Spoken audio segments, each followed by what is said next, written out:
خلافت و ملوکیت سید ابوالعلا مودودی رحمہ اللہ، ادارہ ترجمان القرآن، لاہور۔ باب چہارم، خلافت راشدہ سے ملوکیت تک۔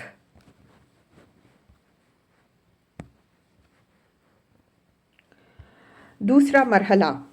حضرت عثمان رضی اللہ عنہ کی پالیسی کا یہ پہلو بلا شبہ غلط تھا، اور غلط کام بہرحال غلط ہے، خواہ وہ کسی نے کیا ہو۔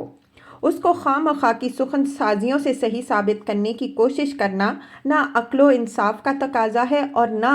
دین ہی کا یہ مطالبہ ہے کہ کسی صحابی کی غلطی کو غلطی نہ مانا جائے۔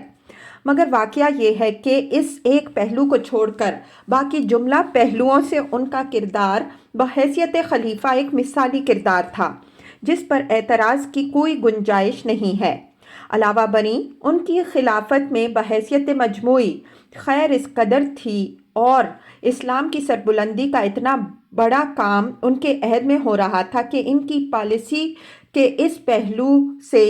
غیر مطمئن ہونے کے باوجود عام مسلمان پوری مملکت میں کسی جگہ بھی ان کے خلاف بغاوت کا خیال تک دل میں لانے کے لیے تیار نہ تھے۔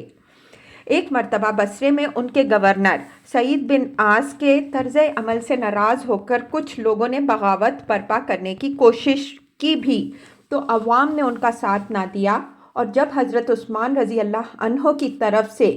حضرت ابو موسیٰ اشعری رضی اللہ عنہ نے لوگوں کو بیعت کی تجدید کے لیے پکارا تو لوگ بغاوت کے علمبرداروں کو چھوڑ کر بیعت کے لیے ٹوٹ پڑے۔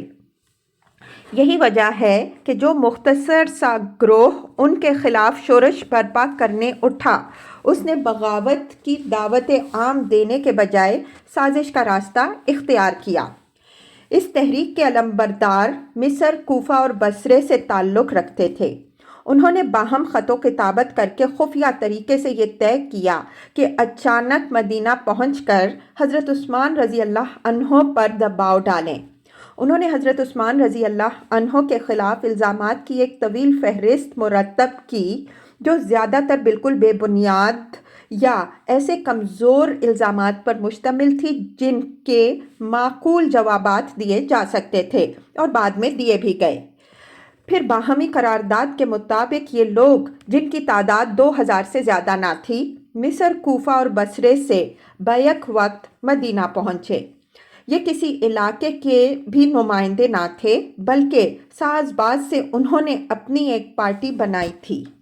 جب یہ مدینہ کے باہر پہنچے تو حضرت علی رضی اللہ عنہ، حضرت طلحہ رضی اللہ عنہ اور حضرت زبیر رضی اللہ عنہ کو انہوں نے اپنے ساتھ ملانے کی کوشش کی، مگر تینوں بزرگوں نے ان کو جھڑک دیا، اور حضرت علی رضی اللہ عنہ نے ان کے ایک ایک الزام کا جواب دے کر حضرت عثمان رضی اللہ عنہ کی پوزیشن صاف کی۔ مدینہ کے مہاجرین و انصار بھی، جو دراصل اس وقت مملکت اسلامیہ میں اہل حل و عقد کی حیثیت رکھتے تھے، ان کے ہمنوا بننے کے لیے تیار نہ ہوئے، مگر یہ لوگ اپنی ضد پر قائم رہے اور بالآخر انہوں نے مدینہ میں گھس کر حضرت عثمان رضی اللہ عنہ کو گھیر لیا۔ ان کا مطالبہ یہ تھا کہ حضرت عثمان رضی اللہ عنہ خلافت سے دستبردار ہو جائیں۔ حضرت عثمان رضی اللہ عنہ کا جواب یہ تھا کہ میں تمہاری ہر اس شکایت کو دور کرنے کے لیے تیار ہوں جو صحیح اور جائز ہو، مگر تمہارے کہنے سے میں معزول نہیں ہو سکتا۔ اس پر ان لوگوں نے 40 روز تک ایک ہنگامہ عظیم برپا کیے رکھا، جس کے دوران میں ایسی ایسی حرکات ان سے سرزد ہوئیں جو مدینہ الرسول صلی اللہ علیہ وآلہ وسلم میں اس سے پہلے کبھی نہ دیکھی گئی تھیں، حتیٰ کہ انہوں نے ام المؤمنین حضرت ام حبیبہ رضی اللہ عنہا کی توہین کی، اور حضرت عائشہ رضی اللہ عنہا یہ کہہ کر مدینے سے مکہ چلی گئیں کہ اس طوفان بدتمیزی میں کیا میں بھی اپنی توہین کراؤں۔ آخر کار ان لوگوں نے ہجوم کر کے سخت ظلم کے ساتھ حضرت عثمان رضی اللہ عنہ کو شہید کر دیا۔ 3 دن تک ان کا جسد مبارک تدفین سے محروم رہا، اور قتل کرنے کے بعد ظالموں نے ان کا گھر بھی لوٹ لیا۔ یہ صرف حضرت عثمان رضی اللہ عنہ پر نہیں، خود اسلام اور خلافت راشدہ کے نظام پر ان لوگوں کا ظلم عظیم تھا۔ ان کی شکایات میں سے اگر کوئی شکایت وزنی تھی تو صرف وہی جس کا ہم اوپر ذکر کر چکے ہیں، اس کو رفع کرانے کے لیے صرف اتنی بات کافی ہو سکتی تھی کہ یہ لوگ مدینہ طیبہ کے انصار و مہاجرین اور خصوصاً اکابر صحابہ رضی اللہ عنہم اجمعین سے مل کر ان کے ذریعے سے حضرت عثمان رضی اللہ عنہ کو اصلاح پر آمادہ کرتے۔ چنانچہ اس سلسلے میں حضرت علی رضی اللہ عنہ نے کوشش شروع بھی کر دی تھی اور حضرت عثمان رضی اللہ عنہ نے اصلاح کا وعدہ بھی کر لیا تھا۔ تاہم اگر یہ شکایت رفع نہ بھی ہوتی تو شرعاً اس کی بنا پر خلیفہ کے خلاف بغاوت کر دینے اور اس کی معزولی کا مطالبہ کرنے کا قطعاً کوئی جواز نہ تھا، لیکن یہ لوگ ان کی معزولی پر اصرار کرنے لگے، حالانکہ ساری دنیائے اسلام کے خلیفہ کو صرف بصرہ اور کوفہ و مصر کے 2000 آدمی جو خود اپنے علاقوں کے نمائندے بھی نہ تھے معزول کرنے اور اس سے معزولی کا مطالبہ کرنے کا کوئی حق نہ رکھتے تھے۔ انہیں خلیفہ کے انتظام پر اعتراض کا حق ضرور تھا، وہ شکایات پیش کرنے کے بھی حقدار تھے اور اپنی شکایات کے ازالے کا مطالبہ بھی وہ کر سکتے تھے، مگر یہ حق انہیں ہرگز نہ پہنچتا تھا کہ اہل حل و عقد نے اس وقت کے دستور اسلام کے مطابق جس شخص کو خلیفہ بنایا تھا اور جسے دنیا کے سب مسلمان خلیفہ مان رہے تھے، اس کے خلاف یہ چند آدمی بغاوت کر دیتے اور کسی نمائندہ حیثیت کے بغیر محض اپنے اعتراضات کی بنیاد پر اس کی معزولی کا مطالبہ کرتے، قطع نظر اس سے کہ ان کے اعتراضات وزنی تھے یا غیر وزنی۔ نوٹ: یہی بات حضرت عبداللہ بن عمر رضی اللہ عنہ نے حضرت عثمان رضی اللہ عنہ سے کہی تھی۔ جب شورش برپا کرنے والوں کی طرف سے معزولی کا مطالبہ شدت پکڑ گیا تو حضرت عثمان رضی اللہ عنہ نے حضرت عبداللہ بن عمر رضی اللہ عنہ سے پوچھا کہ اب مجھے کیا کرنا چاہیے؟ انہوں نے کہا، آپ مسلمانوں پر یہ دروازہ نہ کھولیں کہ جب کچھ لوگ اپنے امیر سے ناراض ہوں تو اسے معزول کر دیں۔ پھر یہی بات حضرت عثمان رضی اللہ عنہ نے مطالبہ عزل کا جواب دیتے ہوئے محاصرین سے فرمائی تھی کہ کیا میں مسلمانوں کے مشورے کے بغیر تلوار کے زور سے ملک پر قابض ہوا ہوں کہ تم مجھے تلوار کے زور سے معزول کرنا چاہتے ہو؟ پھر انہوں نے اس زیادتی پر بھی بس نہ کیا بلکہ تمام شرعی حدود سے تجاوز کر کے خلیفہ کو قتل کر دیا اور ان کا گھر لوٹ لیا۔ حضرت عثمان رضی اللہ عنہ کے جن کاموں کو وہ اپنے نزدیک گناہ سمجھتے تھے، وہ اگر گناہ تھے بھی تو شریعت کی روح سے کوئی شخص انہیں ایسا گناہ ثابت نہیں کر سکتا کہ اس پر کسی مسلمان کا خون حلال ہو جائے۔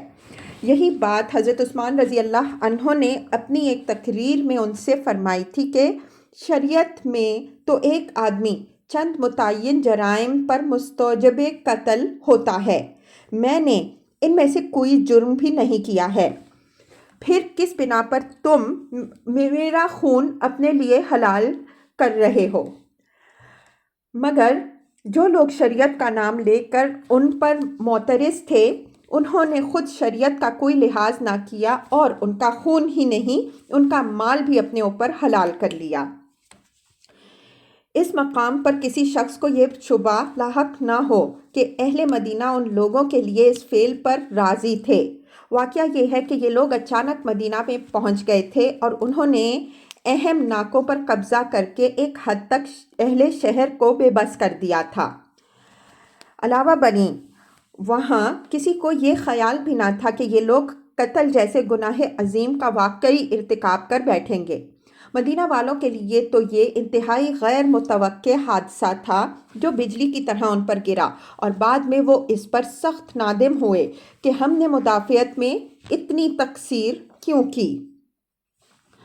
سب سے بڑھ کر یہ کہ حضرت عثمان رضی اللہ عنہ خود اس امر میں مانے تھے کہ ان کے اقتدار کو بچانے کے لیے مدینۃ الرسول صلی اللہ علیہ وآلہ وسلم میں مسلمان ایک دوسرے سے لڑیں۔ وہ تمام صوبوں سے فوجیں بلا کر محاصرین کی تکہ بوٹی کرا سکتے تھے، مگر انہوں نے اس سے پرہیز کیا۔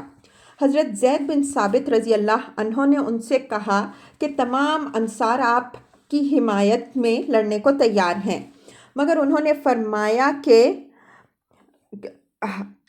اما القتال فلا۔ حضرت ابو ہریرہ رضی اللہ عنہ اور حضرت عبداللہ بن زبیر رضی اللہ عنہ سے بھی انہوں نے کہا کہ میں لڑنے کے لیے تیار نہیں ہوں۔ ان کے محل میں 700 آدمی لڑنے مرنے کے لیے موجود تھے، مگر انہیں بھی وہ آخر وقت تک روکتے ہی رہے۔ حقیقت یہ ہے کہ اس انتہائی نازک موقع پر حضرت عثمان رضی اللہ عنہ نے وہ طرز عمل اختیار کیا جو ایک خلیفہ اور ایک بادشاہ کے فرق کو صاف صاف نمایاں کر کے رکھ دیتا ہے۔ ان کی جگہ کوئی بادشاہ ہوتا تو اپنے اقتدار کو بچانے کے لیے کوئی بازی کھیل جانے میں بھی اسے باک نہ ہوتا۔ اس کی طرف سے اگر مدینہ کی اینٹ سے اینٹ بچ جاتی، انصار و مہاجرین کا قتل عام ہو جاتا، ازواج مطہرات کی توہین ہوتی اور مسجد نبوی صلی اللہ علیہ وآلہ وسلم بھی مسمار ہو جاتی تو وہ کوئی پرواہ نہ کرتا۔ مگر وہ خلیفہ راشد تھے، انہوں نے سخت سے سخت لمحوں میں بھی اس بات کو ملحوظ رکھا کہ ایک خدا طرز فرما روا اپنے اقتدار کی حفاظت کے لیے کہاں تک جا سکتا ہے اور کس حد پر پہنچ کر اسے رک جانا چاہیے۔ وہ اپنی جان دے دینے کو اس سے ہلکی چیز سمجھتے تھے کہ ان کی بدولت وہ حرمت پامال ہوں جو ایک مسلمان کو ہر چیز سے بڑھ کر عزیز ہونی چاہیے۔ تیسرا مرحلہ، حضرت عثمان رضی اللہ عنہ کی شہادت کے بعد مدینہ میں سراسیمگی پھیل گئی، کیونکہ امت یکا یک بے سردار اور مملکت بے سربراہ رہ گئی تھی۔ باہر سے آنے والے شورشی اور مدینہ کے مہاجرین و انصار اور تابعین دونوں اس پریشانی میں مبتلا ہو گئے کہ سرحد روم سے یمن تک اور افغانستان سے شمالی افریقہ تک پھیلی ہوئی یہ امت اور مملکت چند روز بھی بے سر کیسے رہ سکتی ہے۔ لا محالہ جلدی سے جلدی ایک خلیفہ کا انتخاب ہونا چاہیے تھا، اور یہ انتخاب بھی لازماً مدینہ ہی میں ہونا چاہیے تھا، کیونکہ وہی مرکز اسلام تھا اور یہیں وہ اہل حل و عقد موجود تھے جن کی بیعت سے اس وقت تک خلافت منعقد ہوتی رہی تھی۔ اس معاملے میں نہ تاخیر کی جا سکتی تھی اور نہ مدینہ سے باہر دور دراز کے دیار و امصار کی طرف رجوع کرنے کا کوئی موقع تھا۔ ایک خطرناک صورتحال پیدا ہو چکی تھی۔ فوری ضرورت تھی کہ کسی موزوں ترین شخصیت کو سربراہ بنایا جائے تاکہ امت اس پر جمع ہو سکے اور وہ مملکت کو انتشار سے بچا سکے۔ اس وقت ان 6 اصحاب میں سے 4 موجود تھے جن کو حضرت عمر رضی اللہ عنہ نے اپنی وفات کے وقت امت کے مقدم ترین اصحاب قرار دیا تھا۔ ایک حضرت علی رضی اللہ عنہ، دوسرے حضرت طلحہ رضی اللہ عنہ، تیسرے حضرت زبیر رضی اللہ عنہ، چوتھے حضرت سعد بن ابی وقاص رضی اللہ عنہ۔ ان میں سے حضرت علی رضی اللہ عنہ ہر لحاظ سے پہلے نمبر پر تھے۔ شورا کے موقع پر حضرت عبد الرحمن بن عوف رضی اللہ عنہ نے امت کی عام رائے معلوم کرنے کے بعد یہ فیصلہ دیا تھا کہ حضرت عثمان رضی اللہ عنہ کے بعد دوسرے شخص جن کو امت کا زیادہ سے زیادہ اعتماد حاصل ہے حضرت علی رضی اللہ عنہ ہی ہیں۔ اس لیے یہ بالکل فطری امر تھا کہ لوگ خلافت کے لیے انہی کی طرف رجوع کرتے۔ صرف مدینہ ہی میں نہیں، پوری دنیا اسلام میں دوسرا کوئی شخص ایسا نہ تھا جس کی طرف اس غرض کے لیے مسلمانوں کی نگاہیں اٹھتیں۔ حتیٰ کہ اگر آج کے رائج طریقوں کے مطابق بھی کوئی انتخاب کرایا جاتا تو لازماً عظیم اکثریت کے ووٹ انہی کو حاصل ہوتے۔ چنانچہ تمام معتبر روایات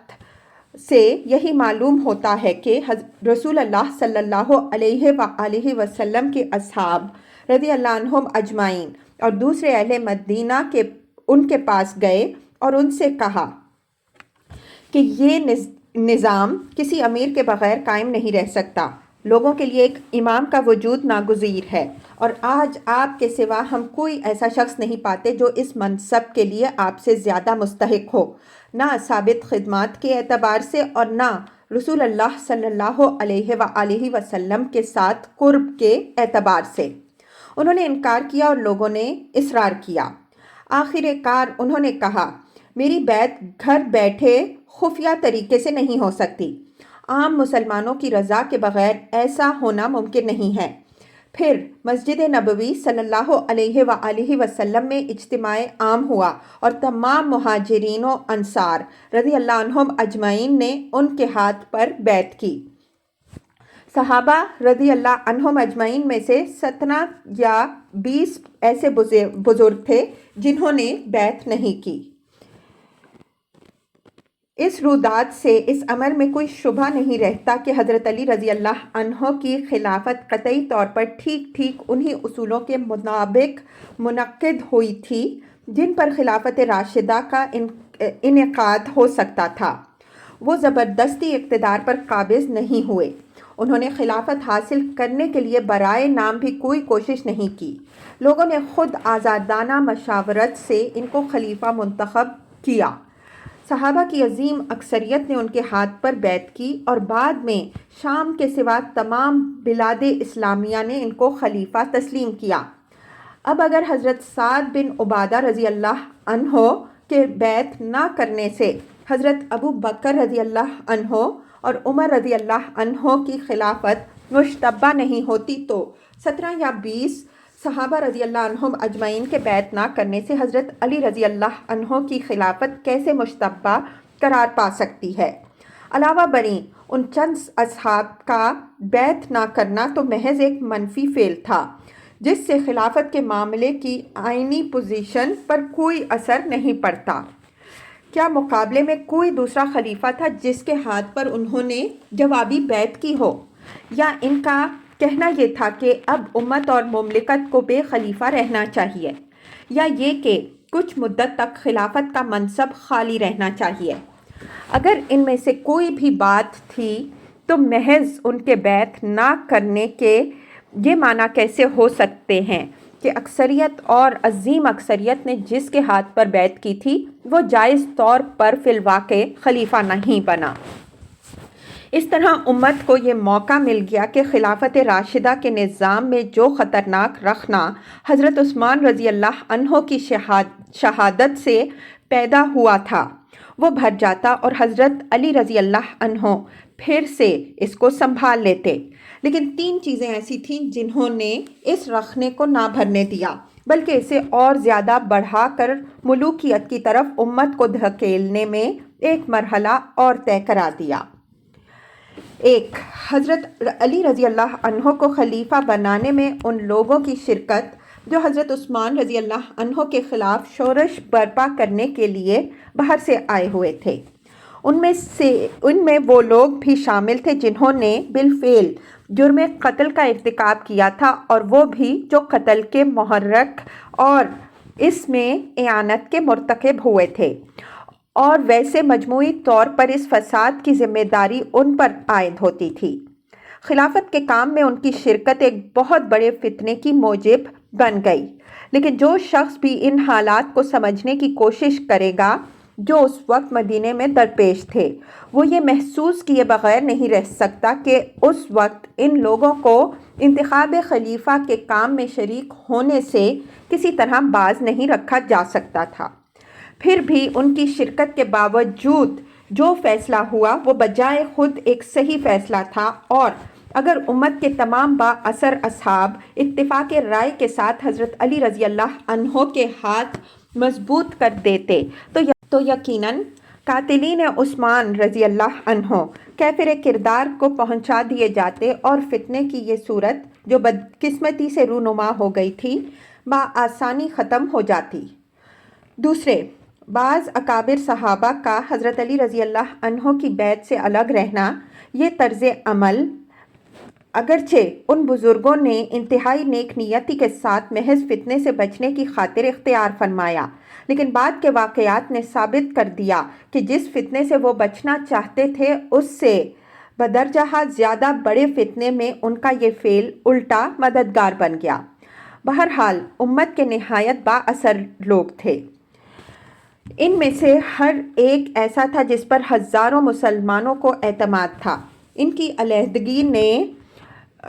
لوگوں میں شک ڈال دیے اور خلافت راشدہ کے نظام کو ازسر نو بحال کرنے کے لیے جس دل جمی کے ساتھ امت کو حضرت علی رضی اللہ عنہ کے ساتھ تعاون کرنا چاہیے تھا، جس کے بغیر وہ اس کام کو انجام نہ دے سکتے تھے، وہ بدقسمتی سے حاصل نہ ہو سکی۔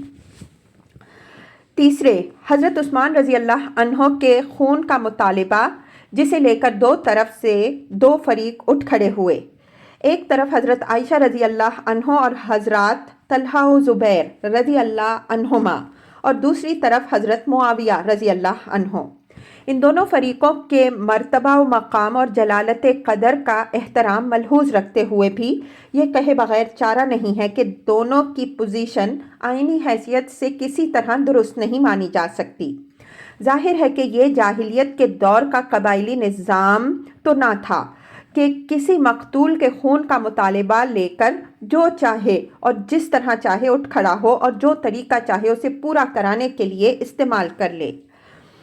یہ ایک باقاعدہ حکومت تھی جس میں ہر دعوے کے لیے ایک ضابطہ اور قانون موجود تھا۔ خون کا مطالبہ لے کر اٹھنے کا حق مقتول کے وارثوں کا تھا، جو زندہ تھے اور وہیں موجود تھے۔ حکومت اگر مجرموں کو پکڑنے اور ان پر مقدمہ چلانے میں واقعی دانستہ ہی تساہل کر رہی تھی تو بلا شبہ دوسرے لوگ اس سے انصاف کا مطالبہ کر سکتے تھے، لیکن کسی حکومت سے انصاف کے مطالبے کا یہ کون سا طریقہ ہے، اور شریعت میں کہاں اس کی نشاندہی کی جا سکتی ہے کہ آپ سرے سے اس حکومت کو جائز حکومت ہی اس وقت تک نہ مانیں جب تک وہ آپ کے اس مطالبہ کے مطابق عمل درآمد نہ کرتے۔ حضرت علی رضی اللہ عنہ اگر جائز خلیفہ تھے ہی نہیں تو پھر ان سے اس مطالبہ کے آخر معنی کیا تھے کہ وہ مجرموں کو پکڑیں اور سزا دیں؟ کیا وہ کوئی قبائلی سردار تھے جو کسی قانونی اختیار کے بغیر جسے چاہیں پکڑ لیں اور سزا دے ڈالیں؟ اس سے بھی زیادہ غیر آئینی طریقہ کار یہ تھا کہ پہلے فریق نے بجائے اس کے کہ وہ مدینہ جا کر اپنا مطالبہ پیش کرتا، جہاں خلیفہ اور مجرمین اور مقتول کے ورثاء سب موجود تھے، عدالتی کارروائی کی جا سکتی تھی، بصرے کا رخ کیا اور فوج جمع کر کے خون عثمان رضی اللہ عنہ کا بدلہ لینے کی کوشش کی، جس کا لازمی نتیجہ یہ ہوتا تھا کہ ایک خون کے بجائے 10,000 مزید خون ہوں اور مملکت عامہ الگ درہم برہم ہو جائے۔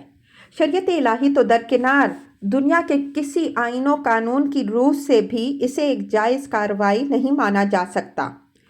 اس سے بدرجہ زیادہ غیر آئینی طریق عمل دوسرے فریق یعنی حضرت معاویہ رضی اللہ عنہ کا تھا، جو معاویہ بن ابی سفیان کی حیثیت سے نہیں بلکہ شام کے گورنر کی حیثیت سے خون عثمان رضی اللہ عنہ کا بدلہ لینے کے لیے اٹھے، مرکزی حکومت کی اطاعت سے انکار کیا، گورنری کی طاقت اپنے اس مقصد کے لیے استعمال کی، اور مطالبہ بھی یہ نہیں کیا کہ حضرت علی رضی اللہ عنہ قاتلین عثمان رضی اللہ عنہ پر مقدمہ چلا کر انہیں سزا دیں، بلکہ یہ کیا کہ وہ قاتلین عثمان رضی اللہ عنہ کو ان کے حوالے کر دیں تاکہ وہ خود انہیں قتل کریں۔ یہ سب کچھ دور اسلام کی نظامی حکومت کے بجائے زمانہ قبل اسلام کی قبائلی بد نظمی سے مشابہ ہے۔ خون عثمان رضی اللہ عنہ کے مطالبے کا اول حق تو حضرت معاویہ رضی اللہ عنہ کے بجائے حضرت عثمان رضی اللہ عنہ کے شرعی وارثوں کو پہنچتا تھا، تاہم اگر رشتہ داری کی بنا پر حضرت معاویہ رضی اللہ عنہ اس مطالبے کے مجاز بھی ہو سکتے تھے تو اپنی ذاتی حیثیت میں، نہ کہ شام کے گورنر کی حیثیت میں۔ حضرت عثمان رضی اللہ عنہ کا رشتہ جو کچھ بھی تھا معاویہ بن ابی سفیان سے تھا، شام کی گورنری ان کی رشتہ دار نہ تھی۔ اپنی ذاتی حیثیت میں وہ خلیفہ کے پاس مستغیث بن کر جا سکتے تھے اور مجرمین کو گرفتار کرنے اور ان پر مقدمہ چلانے کا مطالبہ کر سکتے تھے۔ گورنر کی حیثیت سے انہیں کوئی حق نہ تھا کہ جس خلیفہ کے ہاتھ پر باقاعدہ آئینی طریقے سے بیعت ہو چکی ہے، جس کی خلافت کو ان کے زیر انتظام صوبے کے سوا باقی پوری مملکت تسلیم کر چکی ہے، اس کی اطاعت سے انکار کر دیتے اور اپنے زیر انتظام علاقے کی فوجی طاقت کو مرکزی حکومت کے مقابلے میں استعمال کرتے اور